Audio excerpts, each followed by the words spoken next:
duplicate oats. 11,965 oats are this time. ഇതൊക്കെ പറയണ്ട രാഹുൽ ഗാന്ധി ഈ അല്ല പിന്നെന്താ പോയിട്ട് എന്തായാലും സയ്യാറപ്പാടാനൊന്നും അല്ല നമ്മുടെ 1500-ാം ജന്മദിനത്തിൽ ഒരു കൊച്ചു കഥ പറയാൻ വന്നതാണ്. കഥയുടെ പേരെന്താണ് അറിയുമോ? അറിയത്തില്ല, ആർക്കും അറിയത്തില്ല, എന്താ നമുക്ക് അറിയത്തുമില്ല. നിങ്ങളെന്നെ കഥ കഴിഞ്ഞിട്ടൊരു പേരിട്ടോ. എന്നാ കഥയിലേക്ക് കടന്നാലോ? ഒരു സന്ധ്യാ നേരം ആരുടെയോ കാൽപ്പെരുമാറ്റം കേട്ടു.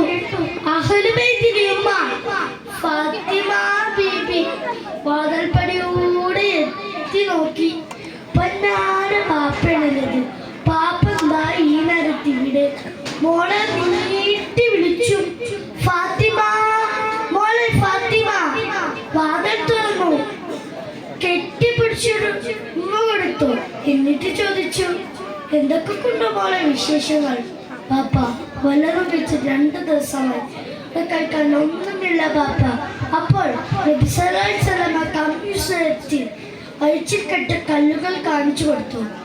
ഫാത്തിമ ബീബിയുടെ കണ്ണിൽ നിന്ന് കണ്ണുനീരുകൾ ധാരെ ഒഴുകാൻ തുടങ്ങി.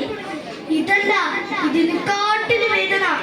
അങ്ങ് തൊട്ടപ്പുറത്ത് 2 റോസാ പുഷ്പം പോലുള്ള അസനും ഹുസനും ഉമ്മി ഉമ്മി എന്ന് വിളിച്ചു വരുന്നു. നബി സല്ലല്ലാഹു അലൈഹി വസല്ലം താങ്ങാനായില്ല. വീട്ടിൽ നിന്ന് നടന്നുകൊണ്ടേയിരുന്നു. ഇതാ മദീനയുടെ ചുറ്റെത്തിക്കാണും. ഇതാ ഒരു അയറാബി. ഈ മനുഷ്യ, താങ്കളെ ഞാൻ തോട്ടം നനയ്ക്കാൻ സഹായിക്കാം, താങ്കളെ എനിക്ക് കൊണ്ടുതരുമോ? ആ വിശ്വസിയായ അയറാബി പറഞ്ഞു, ആ ശരി. ഒരു വട്ടം ബക്കറ്റ് കലച്ചിലിട്ട് വെള്ളം കോരിയെടുത്താൽ 3 കാരക്ക് തരാം. അങ്ങനെ നബി സല്ലല്ലാഹു അലൈഹി വസല്ലം വെള്ളം കോരിയെടുക്കാൻ തുടങ്ങി. 1 തവണയല്ല, 8 തവണ.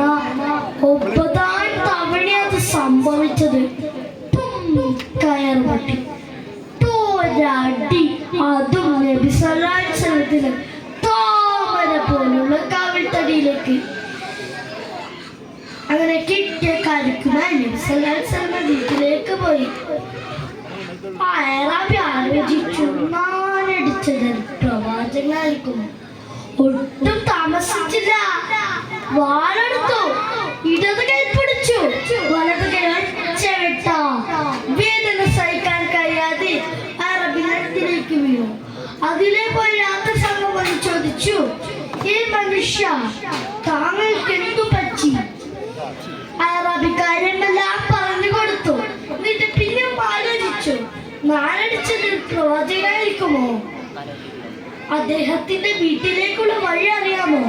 യാത്ര സംഘവുമായി നബി സല്ലല്ലാഹു അലൈഹി വസല്ലത്തിന്റെ വീട്ടിലേക്കെത്തി. താങ്കൾ എന്താ ഇവിടെ ചോദിച്ചു. താങ്കൾ പ്രവാചകനാണോ? താങ്കൾ പ്രവാചകനാണെങ്കിൽ എന്നോട് പുറത്തു തരണം. നബി സല്ലല്ലാഹു അലൈഹി വസല്ലം പുറത്തു കൊടുത്തു. ഉമ്മനീർ പുരട്ടി അറാബിയുടെ കയ്യിലുള്ള മുറിവ് മാറ്റി കൊടുത്തു. ഇങ്ങനെ അറാബി ഷഹാദത്തുകൾ ചൊല്ലി ഇസ്ലാം സ്വീകരിച്ചു. ഇതാണ് നബി സല്ലല്ലാഹു അലൈഹി വസല്ലം ജനങ്ങൾക്ക് കാണിച്ചു കൊടുത്ത മാതൃക. ഇങ്ങനെ ഞങ്ങൾക്കാവാൻ അള്ളാഹു തൗഫീഖ് നൽകട്ടെ, ആമീൻ എന്ന ദുആ വസിച്ചിട്ട് ഞാൻ പോകാൻ കേട്ടോ. അസ്സലാമു അലൈക്കും.